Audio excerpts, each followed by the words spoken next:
বিশ্ববিদ্যালয়ের দাবিতে তিতুমির কলেজের শিক্ষার্থীদের অনশন চলছে, যেমনটি জানাচ্ছিলাম। সড়কে যান চলাচলও বন্ধ করে দিয়েছে তারা। সেখান থেকে সহকর্মী আশরাফুল আলম আকাশ আমাদের সাথে যুক্ত হচ্ছেন। আকাশ, সড়ক পরিস্থিতি কি এবং অনশনের সবশেষ খবর জানতে চাই।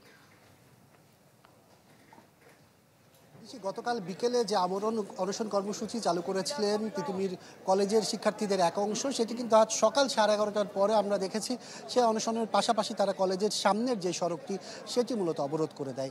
এরপর থেকে কিন্তু আমরা দেখতে পাচ্ছি যে গুলশানের দুপাশের যে সড়ক, একটি মহাখালী থেকে গুলশানের পথে যাওয়ার আর একটি গুলশান থেকে মহাখালীর দিকে আসার মূলত যে সড়কটি, সেই সড়কের দুপাশেই কিন্তু যান চলাচল বন্ধ রয়েছে সকাল 11:30টার পর থেকে এখন পর্যন্ত।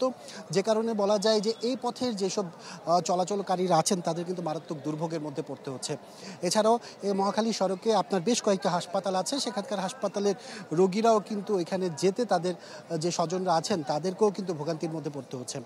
আর কলেজের শিক্ষার্থীরা বলছেন তাদের দাবি দাওয়া নিয়ে আসলে তারা অনেক দিন ধরে রাজপথে নেমেছেন, কিন্তু সরকারের তরফ থেকে কোনো সুনির্দিষ্ট পদক্ষেপ না পাওয়ায় তারা তাদের এই সড়ক অবরোধের মতো কর্মসূচি করতে আবারও বাধ্য হয়েছেন।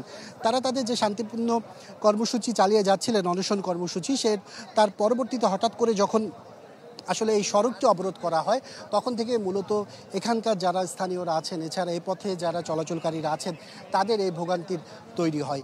আর এখন পর্যন্ত শিক্ষার্থীরা যেটি বলছেন যে তাদের যে 7 দফা দাবি, সেটি যত দ্রুত দাবিগুলো মেনে নেওয়া হবে তত দ্রুতই কিন্তু তারা এই ধরনের কর্মসূচি থেকে তাদের ক্লাসরুমে ফিরে যাওয়ার জন্য তাদের জন্য ভালো হবে।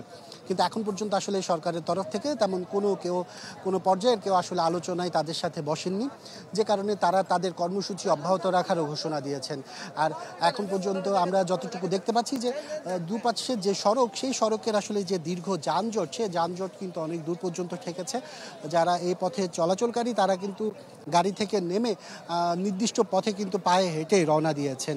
এর মধ্যে অনেক পথচারীর সাথে কিন্তু এখানে যারা শিক্ষার্থীরা আছেন তাদের সাথেও কিন্তু আমরা দেখেছি বেশ বাকবিতণ্ডা হয়েছে, যেন তাদের এই অবরোধটা যেন তুলে ফেলেন। কিন্তু এখন পর্যন্ত কিন্তু এভাবেই অবস্থা আছে, কোনো ধরনের পরিবর্তন হয়নি সকাল 11:30টার পর থেকে।